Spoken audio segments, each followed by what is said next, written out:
ইহসান, হে মুহাম্মদ সাল্লাল্লাহু আলাইহি ওয়াসাল্লাম আমাকে ইহসান সম্পর্কে বলুন। ইহসান কি জিনিস? নবী সাল্লাল্লাহু আলাইহি ওয়াসাল্লাম বলেন ইহসান হচ্ছে আন তা'বুদাল্লাহা কাআন্নাকা তারাহু। আলেম ওলামাদের কাছে যায়, আত্মশুদ্ধি অর্জন করে, হালাল খায়, পারিবারিক আদর্শ সুন্দর করে গড়ে তোলার চেষ্টা করে, ন্যায়ের পথে থাকে, অন্যায় করে না, তখন অটোমেটিকলি। প্রিয় দর্শক বিন্দু, আপনাদের সবাইকে জানাই আন্তরিক শুভেচ্ছা ও স্বাগতম। ইসলাম একটি পূর্ণাঙ্গ জীবন ব্যবস্থা, যা আমাদেরকে শিখায় কিভাবে নিজের জীবনকে চলতে হবে, কিভাবে নিজেকে কথা বলতে হবে, আর কিভাবে আল্লাহ তাআলার সন্তুষ্টি অর্জন করতে হবে।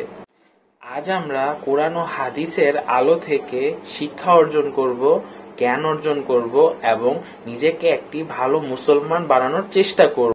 এই জন্য এই ভিডিওটি ভালোভাবে দেখবেন, সম্পূর্ণ শুনবেন এবং এখান থেকে যা শিখবেন তা আপনার নিজের জীবনে প্রয়োগ করবেন। চলুন আলোচনাটি শুরু করা যাক। তুমি এমন ভাবে আল্লাহর ইবাদত করবে যেন তুমি আল্লাহকে দেখতে পাচ্ছ। ওয়াইল্লাম তাকুন তারাহু ফাইন্নাহু ইয়ারাক, যদি তুমি আল্লাহকে দেখতে না পারো জেনে রাখবে আল্লাহ ঠিকই তোমাকে দেখছেন। এই আল্লাহ কনসিয়াসনেসের নাম হচ্ছে ইহসান। কি নাম? ইহসান। ইসলামের ভিত্তি পেলাম 5টা, ইমানের কয়টা পেলাম? 6টা। আর ইহসানের ব্যাখ্যা কি পেলাম? আল্লাহ কনসিয়াসনেস, মানে আল্লাহকে হাজির নাজির জেনে ইবাদত করা। কেউ যদি আল্লাহকে হাজির নাজির জেনে ইবাদত করে সে কিন্তু পাপ করতে পারবে না, তার নামাজে মনোযোগ কিন্তু ডানে বামে যাবে না ইনশাআল্লাহ। তো তিনি বললেন সত্য বলেছেন আপনি। এবার চতুর্থ প্রশ্ন করছেন তিনি যে আখবিরনি আনিস সাআ, আমাকে কিয়ামত সম্পর্কে বলুন, কিয়ামত কবে হবে? তখন নবী সাল্লাল্লাহু আলাইহি ওয়াসাল্লাম বলছেন মাল মাসউলু আনহা বিআ'লামা মিনাস সাইল, এই বিষয়ে প্রশ্নকারীর চেয়ে উত্তরদাতার জ্ঞান বেশি নয়। এই বিষয়ে প্রশ্নকারীর চাইতে উত্তরদাতার জ্ঞান বেশি নয়, মানে কেউই জানে না কিয়ামত এক্স্যাক্টলি কবে হবে। তখন প্রশ্নকারী থেমে যাচ্ছেন না, প্রশ্নকারী আবার প্রশ্ন করছেন, 5 নম্বর প্রশ্ন, যে ফাখবিরনি আন আমারাতিহা, তাহলে আমাকে কিছু আলামত বলেন কিয়ামতে, কিয়ামতে কিছু আলামত বলেন। নবী সাল্লাল্লাহু আলাইহি ওয়াসাল্লাম অনেক আলামত বলতে পারতেন কিন্তু, এবং তিনি বলেছেনও, সারা জীবনে তিনি অসংখ্য আলামত বলেছেন। এবং আলামতগুলোকে 2 ভাগে ভাগ করা যায়, এগুলো বড় এবং কিছুগুলো হচ্ছে ছোট। যদিও বা সবগুলোই আলামত, তবে এটা হচ্ছে ফিকহের বিষয়, উসুলের বিষয়ের মধ্যে আমরা নিয়ে আসতে পারি যে বড় ছোট ভাগ করা যাচ্ছে, আলেম ওলামারা ভাগ করছেন। যাই হোক, 10টা বড় বড় আলামতের কথা বলা হয়েছে। এই 10টা না আসা পর্যন্ত কিয়ামত হবে না। মসিহুদ দাজ্জালের আগমন, নবী ঈসা ইবনে মারইয়ামের আগমন, ইয়াজুজ আর মাজুজ, দাব্বাতুল আরদ, জমিন থেকে প্রাণী বের হবে, ইয়েমেনের আগুন, 3টা বড় বড় ভূমিকম্প, পশ্চিম দিক থেকে সূর্যোদয়, এরকম 10টা আলামত বলা হয়েছে। এগুলো না হওয়া পর্যন্ত কিয়ামত হবে না। এগুলো এখনো হয়নি, এগুলোর কোনোটাই এখনো আসেনি। এগুলো বাদ দিয়ে যেগুলো আলামত সুগরা আমরা বলছি, ছোট ছোট, এগুলোর ম্যাক্সিমাম প্রায় 99% আমরা এখন দেখতে পারি। তবে দেখার জন্য চোখ লাগবে, আর চোখ বলতে শুধু বাইরের চোখকে বোঝাচ্ছি না, হৃদয়ের কলবের কি লাগবে? চোখ লাগবে। আমি আপনার কলবের চোখ দিয়ে আপনাকে শহরটাকে চেনাচ্ছি। আপনার এই হাদিসে নবী সাল্লাল্লাহু আলাইহি ওয়াসাল্লাম অনেকগুলো আলামত না বলে মাত্র 2টো আলামত বলেছেন। কয়টা? মাত্র 2টো। আমি বলছি জীবনের শেষের দিকের হাদিস, শেষ সময় তো আমরা বেশি নসিহত করতে যাবো, তাই না? মনে করেন আপনার পিতা মৃত্যুশয্যায়, আল্লাহ না করুক, এখন তিনি আপনাকে ওসিয়ত করছেন যে বাবা এইটা করবা, এইটা করবা না, মায়ের যত্ন নিও, বোনদের যত্ন নিও, ইত্যাদি ইত্যাদি। তখন তার ওসিয়তগুলোকে আপনি কত গুরুত্বের সাথে গ্রহণ করবেন, এবং সেই সময় যত ইম্পর্টেন্ট কথা থাকবে সেগুলোই তো মানুষ বলবে, তাই নয় কি? সবচেয়ে ইম্পর্টেন্ট কথাগুলোই মানুষ বলবে। তো নবী সাল্লাল্লাহু আলাইহি ওয়াসাল্লাম এদিকে এসে মাত্র 2টো সাইনের কথা বলছেন। তার মধ্যে একটা হচ্ছে, ভালো করে শোনেন, তার মধ্যে একটা হচ্ছে আনতালিদাল আমাতু রাব্বাতুহা, যখন তুমি দেখবে, প্রশ্নকারীকে বলছে, যখন তুমি দেখবে যে দাসী তার মনিবকে জন্ম দিচ্ছে, দাসী তার মনিবকে জন্ম দিচ্ছে, মানে দাসী কিভাবে মনিবকে জন্ম দিতে পারে? দাসী কি মনিবকে জন্ম দিতে পারে? উত্তর, এখানে 3টা ব্যাখ্যা হতে পারে। কয়টা ব্যাখ্যা? 3টা। এছাড়াও আরো ব্যাখ্যা হতে পারে, হয়তো আল্লাহ পাক সেটা আমাদের জেহেনে হয়তো এখনো দেন নাই, হয়তো এমন কেউ আসবে পরবর্তী জেনারেশন, তারা হয়তো আরো ব্যাখ্যা করতে পারবে। তবে 3টা ব্যাখ্যা এখন পাওয়া যায়। 1 নাম্বার, দাসী তার মনিবকে জন্ম দিবে অর্থ হচ্ছে পিতা মাতার সাথে দাস দাসীর মতো আচরণ করা হবে। এবং এটাও কিন্তু কিয়ামতের আগের একটা বড় নিদর্শন যে পিতা মাতার সাথে দাস দাসীর মতো আচরণ করা হবে। এবং যেটা এখন হচ্ছে, আমরা দেখছি পিতামাতার অধিকার তারা পাচ্ছে না, সন্তানদের হাতে নির্যাতনের শিকার হচ্ছে, বৃদ্ধাশ্রমে থাকতে হচ্ছে। সারা জীবন যে সন্তানকে বড় করলো, আজকে সেই সন্তান তার ওই যে কাফনের টাকা পর্যন্ত দিতে যাচ্ছে না, মারা গেছে লাশটা পর্যন্ত নিতে আসে না, এমন হচ্ছে না? এবং বস্তুবাদী শহরগুলোতে তো এটা বেশি। আর আমাদের শহরটা বস্তুবাদী না? তো আমাদের শহরে মানুষ বস্তুবাদী না? মানুষ বস্তুবাদী, কেউ অন্যের দিকে তাকানোর সময় নাই। এটা বোঝার জন্য আপনাকে ফ্লাইওভারে উঠতে হবে। ফ্লাইওভারে উঠে দাঁড়িয়ে থাকেন, দেখেন মানুষ ছুটছে নিজের চরকায় তেল দেওয়ার জন্য, কারো দিকে তাকানোর সময় নাই। এই সকাল থেকে শুরু হয়, রাত একদম 3টা-4টা পর্যন্ত এটা চলছে, সারাদিন 24/7। উদ্দেশ্য কি? দুনিয়া। অল্প কিছু মানুষের বাইরে আছে যাদের উদ্দেশ্য আখেরাত, বেশিরভাগের উদ্দেশ্য কি? দুনিয়া, বাড়ি গাড়ি, টাকা, জমি জমা, স্ট্যাটাস, দ্যাটস অল। মানে মানুষের এই কনসেপ্টটাকে বলা হয় মেটেরিয়ালিজম। কি বলে? মেটেরিয়ালিজম মানে বস্তুবাদিতা। কি বলে? কথা বলেন। বস্তুবাদিতা। এই বস্তুবাদী সভ্যতা কারা ছিল? ওই যে পশ্চিমারা, ইউরোপিয়ান সিভিলাইজেশন, এরা সবাইকে বস্তুবাদিতা শিখিয়েছে। মুমিনের চিন্তা থাকে পরকাল কেন্দ্রিক, যে কাজে পরকালের স্বার্থ আছে আমি সেই কাজ করব, যেই কাজে পরকালের স্বার্থ নাই আমি করব না।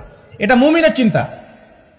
আর কাফের মুশরিক বেদিন ফাসেক মুনাফিকদের চিন্তা হচ্ছে যেখানে দুনিয়ার স্বার্থ ওখানে থাকবো, দুনিয়ার স্বার্থ নাই থাকবো না।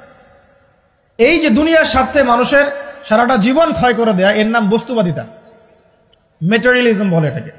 যাই হোক, আমাদের শহরের বেশিরভাগ মানুষ কি বস্তুবাদী না? এখন সবাই দেখবেন, আমি বুঝাচ্ছি, আমি যতটা পারছি সহজ করার চেষ্টা করছি। ম্যাক্সিমাম আমাদের শহরের মানুষ এখন বস্তুবাদী। সবার চিন্তা একটাই, দুনিয়া, দুনিয়া আর দুনিয়া। যে দুনিয়া সম্পর্কে নবী সাল্লাল্লাহু আলাইহি ওয়াসাল্লাম বলেছেন, একটু শোনেন। যে মনে করেন এটা একটা মহাসাগর, নবী সাল্লাল্লাহু আলাইহি ওয়াসাল্লাম বলছেন এখানে একটা আঙ্গুল ঢুকিয়ে দাও, দিয়ে বের করো।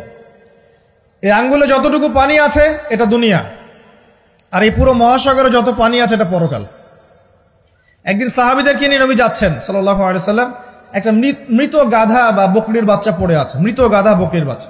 সাহাবীদেরকে বলছেন, হে আমার সাহাবীরা, তোমরা কি এই বকরির বাচ্চাটাকে 1 দিরহামের বিনিময়ে কিনতে চাও? কিসের বিনিময়ে? 1 দিরহাম। দিরহাম কি জিনিস সেটা পরে বোঝাবো ইনশাআল্লাহ, ওইগুলো এখন বুঝবেন না। দিরহাম কি জিনিস ওটা পরে বুঝবেন। দিরহাম থাকলে আর রিজার্ভ কমতো না।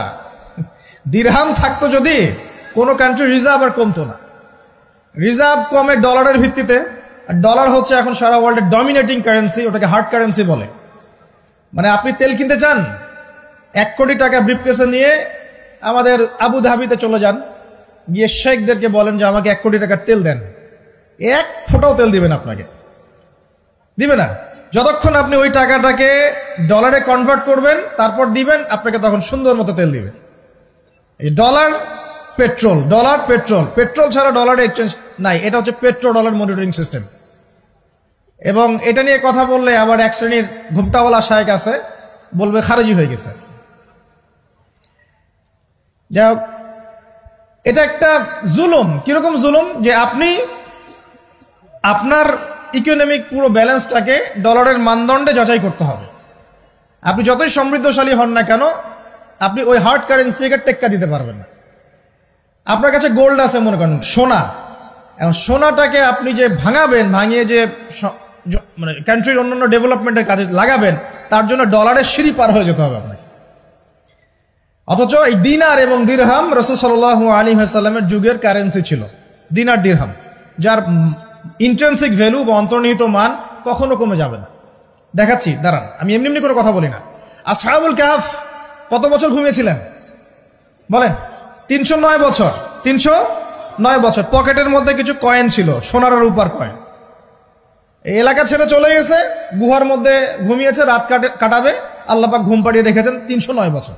309 বছর ঘুম থেকে ওঠার পর তারা বলছে, কেম লাবিস্তুম, তোমরা কতদিন ঘুমিয়েছো? একজন বলছে লাবিস না ইয়াওমান আও বা'দা ইয়াওম, একদিন ঘুমিয়েছি বা একদিনের কিছু অংশ ঘুমিয়েছি। ঠিক আছে, ঘুম থেকে উঠেছে, এখন ক্ষুধার্ত আমরা, যাও এই মুদ্রাগুলো নিয়ে বাজারে যাও, বাজারে গিয়ে দেখো ফালয়ানজুর আইয়ুহা আজকা তুআমা, খেয়াল করে দেখো কোন খাবারটা উত্তম পবিত্র, ওটা নিয়ে আসো।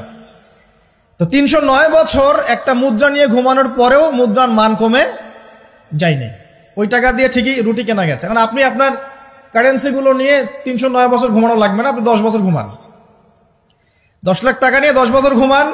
10 লাখ টাকার মান যদি 9 লাখ টাকায় না নেমে আনছে, তাহলে আমি নাম বদলাই ফেলাবো।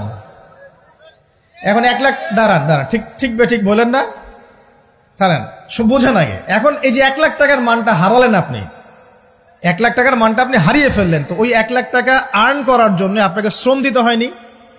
আপনার মাথার ঘাম পায়ে ফেলতে হয়েছে না? তাহলে আপনার শ্রমটা গেল কোথায়? তাহলে কেউ আপনার শ্রমটা লুটে পুটে খেয়ে ফেললো। যেহেতু আপনার কারেন্সির মানটা ডলার বেসড, এই কারণে ওই মনিটরিং সিস্টেম যারা চালায় ওরা আপনার এভাবে করে শ্রমটাকে সিজ করে ফেলে দিবে। আর আমি যদি আপনাকে আমার ফার্মে কাজ করিয়ে সারাদিন কাজ করানোর পরে আপনাকে কোনো পারিশ্রমিক না দেই, শ্রমের কোনো মূল্য না দেই, আপনি আমাকে জালেম বলবেন না? বলবেন কি না? ঠিক। কোরআনের আলো ঘরে ঘরে জ্বলবে না? তাহলে মূল কাজটা কি? আইওয়াশ এবং শোডাউন করা, না মূল কাজ করা? মূল কাজটা কি?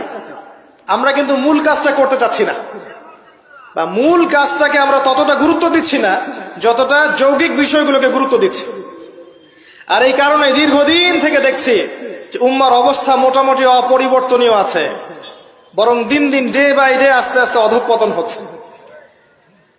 আপনি হয়তো প্রশ্ন করতে পারেন আমার দিকে আঙ্গুল তাক করে, কে বললো আপনাকে অধঃপতন হচ্ছে? আমরা তো দেখছি উন্নতি, অগ্রগতি আর প্রগতি।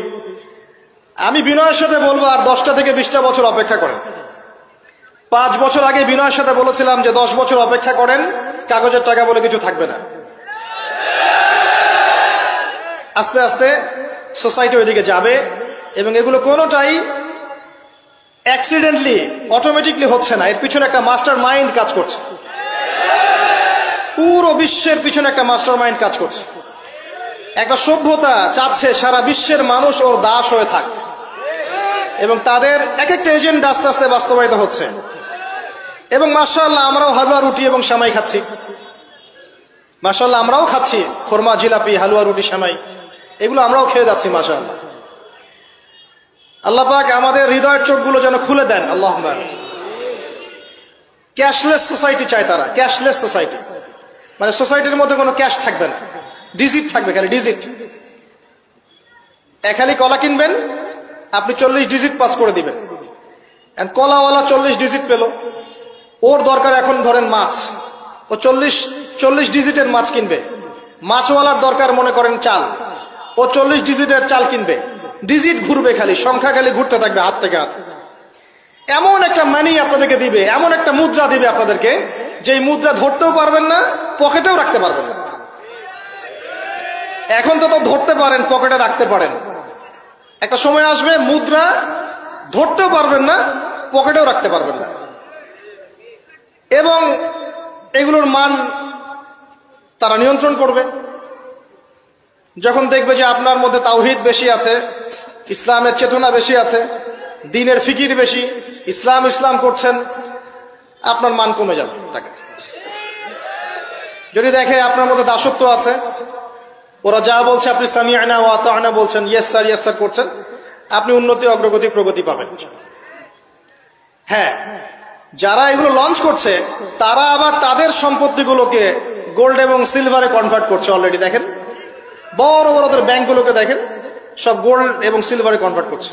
ওই ইসরায়েলের দিকে তাকিয়ে দেখেন, ও তার সমস্ত সম্পত্তিগুলোকে, বেশিরভাগ সম্পত্তিগুলোকেই সাস্টেইনেবল গোল্ডে কনভার্ট করছে। ও আমাদের মতো বোকা নয়। শোনেন কেমন বোকা নয়, বিগত 70 বছরে মুসলিমদের নাকের ডগার উপরে বসে 4টা যুদ্ধে মুসলিমদেরকে পরাজিত করে দিয়েছে ইসরায়েল। বিগত 70 বছরে ওরা প্রথমে ব্রিটেন, তারপরে আমেরিকার হাত ধরে বিশ্বের এমন একটা জায়গায় এসেছে যে এই জায়গা থেকে তারা বিশ্বের পলিটিক্স, ইকোনমিক্স, মিডিয়া, প্রযুক্তি, ফাইন্যান্স সব নিয়ন্ত্রণ করার শক্তি অর্জন করেছে অলরেডি। আপনি ভাবছেন করবে? অনেকে মনে করে এটা ভবিষ্যৎ বক্তা মনে হয়।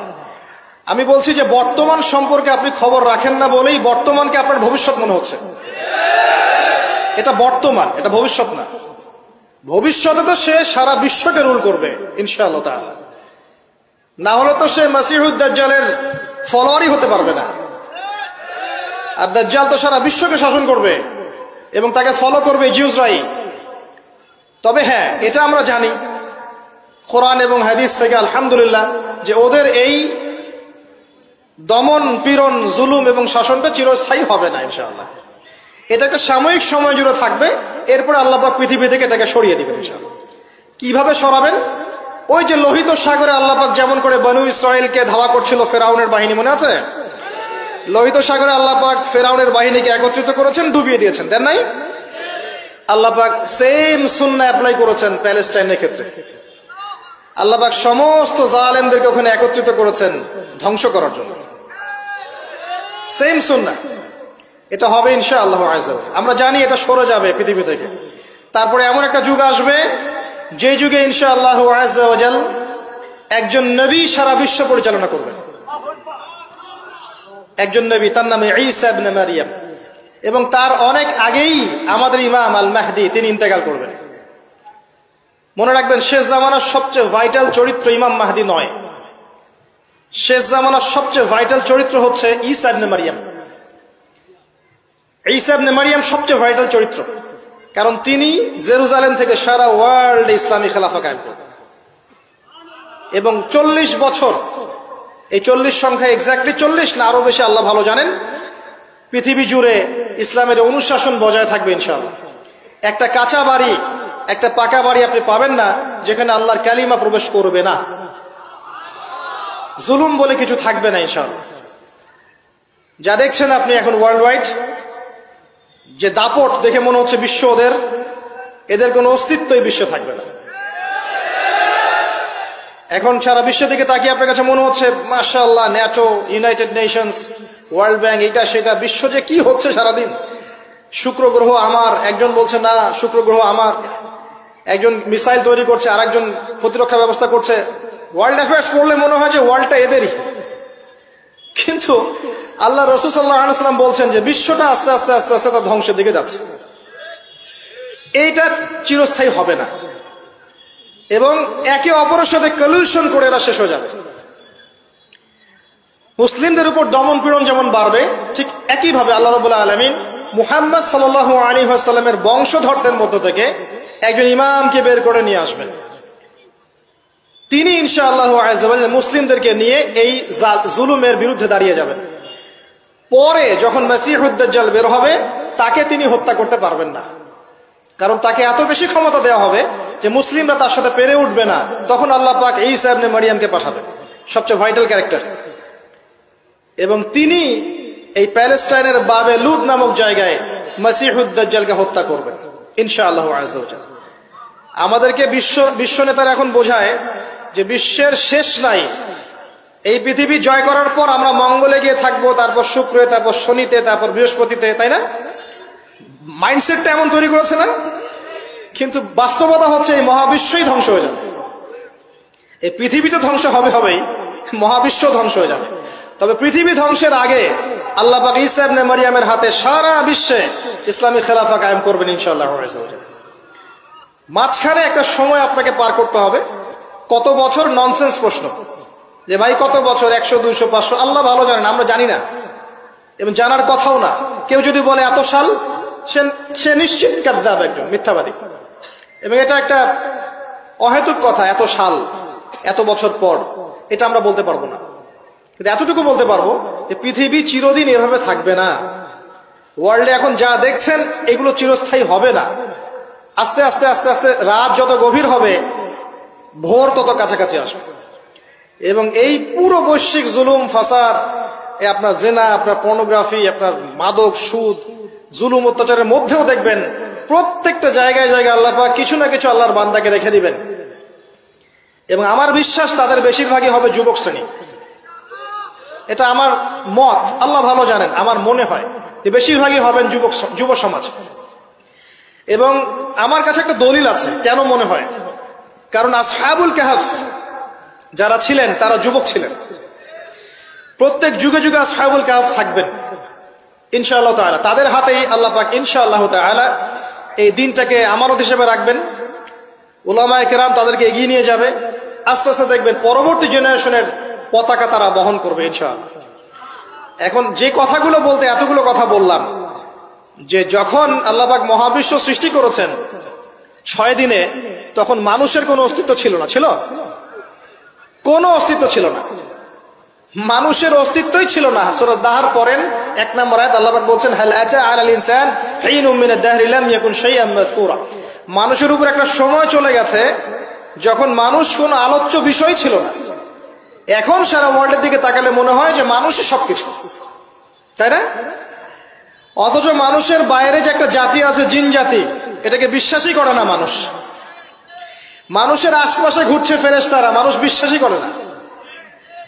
আল্লাহ পাক আছেন আরশে আজিমে, তার উপরে, মানুষ বিশ্বাসই করে না যে আল্লাহ বলে কেউ আছে। মানুষ মনে করে বিগ ব্যাং থেকে সব সৃষ্টি হয়েছে। হ্যাঁ, অনেক মানুষ মনে করে যে আল্লাহ বলতে কেউ নাই, সবকিছু বিগ ব্যাং থেকে সৃষ্টি হয়েছে। অথচ আল্লাহ পাক কোরআনে বলেছেন আওয়ালাম ইয়ারাল্লাযীনা কাফারু, সূরা আম্বিয়া 30 নম্বর আয়াত, আন্নাস সামাওয়াতি ওয়াল আরদা কানাতা রাতকান ফাফাতাকনাহুমা। কাফেররা কি লক্ষ্য করে দেখে না এই মহাবিশ্ব এবং পৃথিবী একটা বিন্দুর মধ্যে ছিল, আমি এটাকে পৃথক করে দিয়েছি, পার্থক্য করে দিয়েছি। ওয়াজআলনা মিনাল মাই কুল্লা শাইইন হাই, প্রত্যেক জীবন্ত প্রাণীকে সৃষ্টি করেছি পানি দ্বারা। আফালা ইউমিনুন, এরপরেও কি তারা বিশ্বাস করবে না? যারা সায়েন্সের ছাত্র, নিউক্লিয়াস সম্পর্কে পড়ে দেখেন, সাইটোপ্লাজম সম্পর্কে পড়ে দেখেন, ওখানে কতটুকু পানি আছে, কত অংশ পানি আছে। আল কোরআন বৈজ্ঞানিক, সম্পূর্ণ বৈজ্ঞানিক, কিন্তু বিজ্ঞান কোরআনিক হতেই হবে জরুরি না। বিজ্ঞানের কোনটা সত্য কোনটা মিথ্যা এটা কোরআন দিয়ে মানদণ্ড হিসেবে যাচাই করা যাবে। কোরআনের কোনটা সত্য কোনটা মিথ্যা এটা বিজ্ঞান দিয়ে যাচাই করা যাবে না।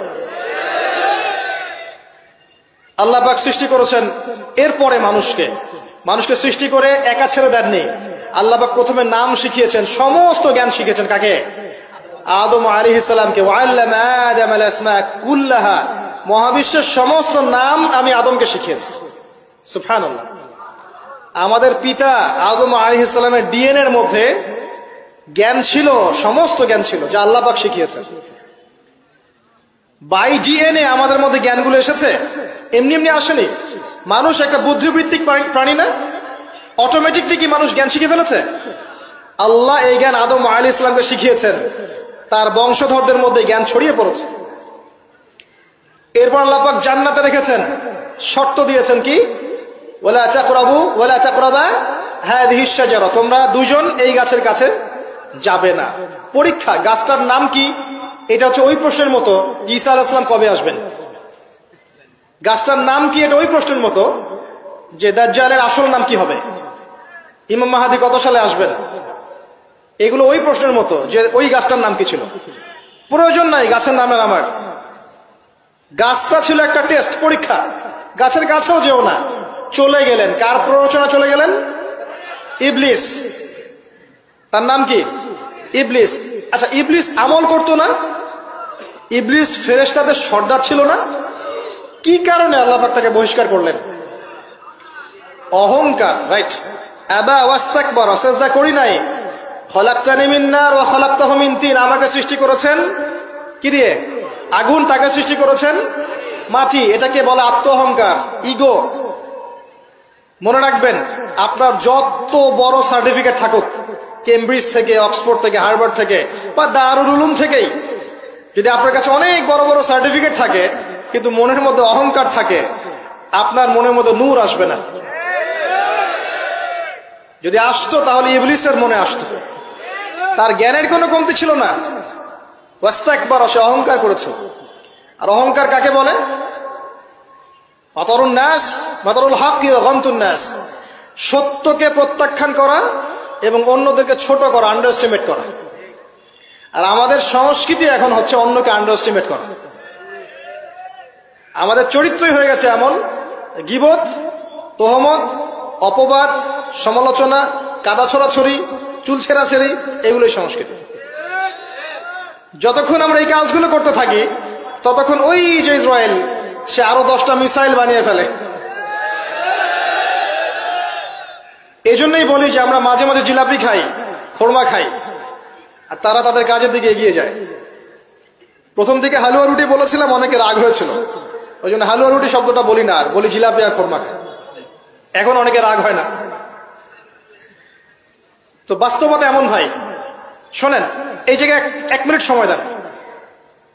একটা সময় ছিল, এই জায়গাটা খুব ভালো করে শোনেন, একটা সময় ছিল আবু বকর সিদ্দিক রাদিয়াল্লাহু আনহুর যুগ, ওমর ইবনুল খাত্তাব, উসমান বিন আফফান, আলী ইবনে আবি তালেব, উমাইয়া খেলাফত, আব্বাসীয় খেলাফত, ফাতেমি, মামলুক, কর্ডোভা, উসমানীয়, এই যে খেলাফত ছিল। স্বর্ণযুগের মধ্যে ইসলাম বেশি ছিল, আস্তে আস্তে ইসলাম কমতে থাকে, কিন্তু অ্যাটলিস্ট মুসলিমদের একটা শক্তি ছিল, মুসলিমদের একটা ল্যান্ড ছিল, একটা ইমারত ছিল, একটা জামায়া ছিল, খেলাফা ছিল, আমির ছিল, ইকোনমিক পাওয়ার ছিল, প্রযুক্তি ছিল, সামরিক বাহিনী ছিল, সবকিছু মুসলিমদের হাতে ছিল।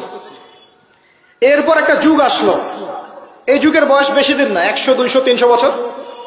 এই লাস্ট 200-300 বছরে দেখবেন আপনি নো স্টেট, কোন স্টেট নাই, যেগুলো আছে সেগুলো টুকরা টুকরা পিস আপ করা, ব্রিক্স এন্ড পিসেস, মানে টুকরায় টুকরায় ভাগ করা হয়েছে। কারোর সাথে কারো মহব্বত নাই, মানে ওই দেশের মানুষ মরলে এই দেশের মানুষ হাসে, এখানে আঘাত আসলে ওরা বলে যে আমি তো বাংলাদেশি না, তো বাংলাদেশের ব্যাপারে আমার নাক গলানোর দরকার নাই। তারপরে যদি সিরিয়ায় কেউ বোম মারে, পাকিস্তানের কেউ বলে ওরা তো সিরিয়ার মানুষ, আমাদের সাথে কি সম্পর্ক। প্যালেস্টাইনে কেউ মা বোনদের ইজ্জত নিলে ইরাকের মানুষ বলে যে ওরা তো প্যালেস্টাইনের, আমরা তো ইরাকের। ইউনাইটেড কোনো ফর্ম নাই, প্রথম কথা, না কোনো ইউনাইটেড নেশন, না কোনো খেলাফা, না আমির, না সবার মাঝে একটা হৃদ্যতা, না ইকোনমিক কোনো বেস, না স্বতন্ত্র মিডিয়া প্রযুক্তি, স্বতন্ত্র সিস্টেম, স্বতন্ত্র political system, economic system, media, প্রযুক্তি, আপনার সমরাস্ত্র, ওভারঅল যে বিষয়গুলো আমাদের ছিল স্বর্ণযুগে, এগুলো লাস্ট 200-300 বছরে অনেকটা কমে গেছে। এবং যখন কমে গেছে, এই সময়টুকুর মধ্যে ইসলামের বিরোধী শক্তি যারা আছে, স্পষ্ট প্রকাশ্য বিরোধী শক্তি যারা ভিতরের বাইরের, এরা এই প্রত্যেকটা সেক্টরে উন্নতি করেছে। আর আমরা এই মূল জিনিসগুলো দিকে ফোকাস না করে পড়েছিলাম কোথায়? আপোষের গীবত, আমাদের তহমত, আপোষের কাদা ছড়াছড়ি। একটা নেশনের মধ্যে সবাই ভাই না আমরা? একটা নেশন, মানে একটা নেশনে কি থাকে? ল্যান্ড থাকে, ভূখণ্ড লাগে, সার্বভৌমত্ব লাগে, জনসংখ্যা লাগে, তারপর কি লাগে? এগুলো লাগে না? সরকার লাগে, 4টা বিষয় দরকার হয়, রাষ্ট্রের সঙ্গে এগুলো পাবেন। ওভারঅল দেখবেন গভর্নমেন্ট থাকবে, প্রশাসন থাকবে, জনগণ থাকবে, আলেম ওলামা থাকবে, যুব সমাজ থাকবে, তরুণ প্রজন্ম থাকবে, যুবতীরা থাকবে, বাচ্চা কাচ্চা থাকবে। এই হচ্ছে আপনার প্রজন্ম, একটা নেশন। এই নেশনের সবাই আমরা একে অপরের ভাই নই? আমরা সবাই এক জাতি না? নাকি সবাই সবাই শত্রু? আমরা কি কেউ কারো শত্রু? আমরা সবাই সবাই ভাই না? আমরা সবাই কিন্তু একটা জাতি। খেয়াল করে দেখেন এখন এই এক জাতির কনসেপ্টের মধ্যে কত ভাটা পড়েছে। এক ধর্মনেতা আর এক ধর্মনেতাকে দেখতে পারে না, এক বক্তা আর এক বক্তার সমালোচনা না করলে ভাত হজম হয় না, এক ভাই একটা দল করে, আরেক ভাই আরেকটা দল করে, এই ভাই এই ভাইয়ের ক্ষতি না করতে পারলে ঘুম হয় না। আমরা কি আপোষেই লড়াই করছি না? আমরা কি একে অপরের সাথে লড়াই করে সময় নষ্ট করছি না? পক্ষান্তরে আমাদের স্পষ্ট যারা শত্রু দেখেন ওয়ার্ল্ড ওয়াইড, তারা কি একত্রিত হয়ে আমাদের বিরুদ্ধে নাই? এই সহজ বাংলা কথাটা আমাদের বুঝে কেন আসে না যে আমরা সবাই এক, আমরা সবাই মুসলিম, এটাই আমাদের মৌলিক পরিচয়। আমরা সবাই মুসলিম, এটা আমাদের মৌলিক পরিচয়। আমাদের মধ্যে আল্লাহ পাক কাউকে কর্তৃত্ব দিয়েছেন, কাউকে অধীনস্থ করেছেন, কাউকে আল্লাহ পাক ইলম দিয়েছেন, জ্ঞানের শরীয়তের কাউকে দেন নাই, কাউকে তরুণ বানিয়েছেন, কাউকে তরুণী বানিয়েছেন, কাউকে বৃদ্ধ বানিয়েছেন, কাউকে যুবক বানিয়েছেন, কেউ ঘর সামলাচ্ছে, কেউ সমাজ সামলাচ্ছে, কেউ অর্থনীতি সামলাচ্ছে, কেউ রাষ্ট্র সামলাচ্ছে। সবাইকে আমরা একে অপরের ভাই নই? নাকি আমরা সবাই একে অপরের শত্রু? আমরা কি করেছি? আপোষে, লড়াইয়ে, সমালোচনায়, ইখতিলাফে, গীবতে, তহমতে এতটা সময় পার করেছি যে এই সময়টুকুর মধ্যে ওরা অনেক দূর এগিয়ে গেছে, এবং এই এগিয়ে যাওয়াটা ওদের আরো বাড়তে থাকবে। কারণ কিছু পাপের শাস্তি আমাদেরকে পেতে হবে দুনিয়ায়, কিছু ভুলের শাস্তি আমাদেরকে দুনিয়ায় পেতে হবে ইনশাল্লাহ। এরপর একটা প্রজন্ম আসবে যারা এই ভুলগুলো করবে না ইনশাল্লাহ। বিশ্বাস করেন, এরপরে ইনশাল্লাহ এমন কোন প্রজন্ম আসবে, ইস্তাবদিল কওমান গায়রাকুম, আল্লাহ পাক বলেছেন তোমরা যদি দায়িত্ব পালন না করো তোমাদেরকে আমি সরিয়ে দিয়ে নতুন সম্প্রদায়কে নিয়ে আসবো। সুম্মা লা ইয়াকুনু আমসালাকুম, তারা তোমাদের মতো হবে না। আল্লাহ পাক এরপরে এমন জেনারেশন নিয়ে আসবেন ইনশাআল্লাহ, দেখবেন তারা সবাই তাওহীদ পন্থী হবে, তারা সুন্নতপন্থী হবে, তারা হালাল খাবে, হারামে যাবে না, তারা পারিবারিক আদর্শ ঠিক রাখবে ইনশাআল্লাহ। তাদের যুব সমাজকে দেখবেন আল্লাহর জন্য নিজের জীবন কোরবানি করার জন্য প্রস্তুত থাকবে। দেখবেন তাদের তরুণদের সাথে প্রবীণদের একটা সুন্দর সমন্বয় থাকবে। তরুণ থেকে নেতৃত্ব দেবে প্রবীণরা, দেখবেন তরুণরা এগিয়ে যাবে। দেখবেন তারা ছোট ছোট বাচ্চারা এক একটা ডিনামাইট হয়ে গড়ে উঠবে ইনশাআল্লাহ। অপেক্ষা করতে থাকেন, সময় আসবে এক সময় ইনশাআল্লাহ, হতাশ হবেন না। মাঝখানের এই সময়টুকুতে প্রথম কাজ হচ্ছে পরিস্থিতি বোঝা, মৌলিক কাজগুলোর দিকে ফোকাস করা, এবং যে কাজগুলো মৌলিক নয়, গৌণ কাজ, এগুলোর দিকে বেশি ফোকাস না করা, মূল কাজের দিকে ফোকাস করা। মূল কাজ হচ্ছে সবাই আমরা ভাই ভাই, আপোষে ঐক্যবদ্ধ থাকতে হবে, বা ঐক্যবদ্ধ থাকার জন্য সবাইকে